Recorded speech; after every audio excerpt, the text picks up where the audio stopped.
పవన్ కళ్యాణ్ ఏదైనా సరే చాలా సీరియస్గా తీసుకుంటారు అనడానికి సాక్ష్యం మొన్న మధ్యన ఒక ఊరు వెళ్ళినప్పుడు మంచినీళ్ళు అడిగితే తన డిప్యూటీ సీఎం అయ్యాక 10 రోజుల్లోపు నీళ్ళని ఏర్పాటు చేయించడం.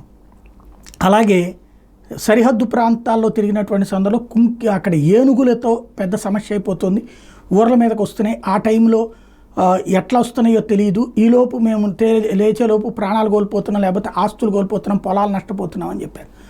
దానికి పరిష్కారం ఏంటంటే కుకీ ఏనుగులు కావాలి అని చెప్పి అటవీశాఖ వాళ్ళు చెప్పారు. తనే అటవీశాఖ మంత్రి కూడా ఉన్నారు. ఆ మధ్యన బెంగళూరు వెళ్ళి అటవీశాఖ మంత్రితో మాట్లాడి అక్కడ ఉన్నటువంటి సీఎంతో మాట్లాడి రావడం జరిగింది.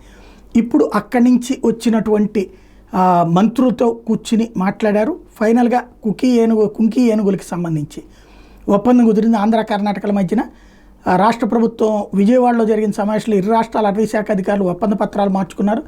ఒప్పందంలో భాగంగా అటవీ అభివృద్ధికి పరస్పర సహకారం అందించుకోవాలని నిర్ణయించారు.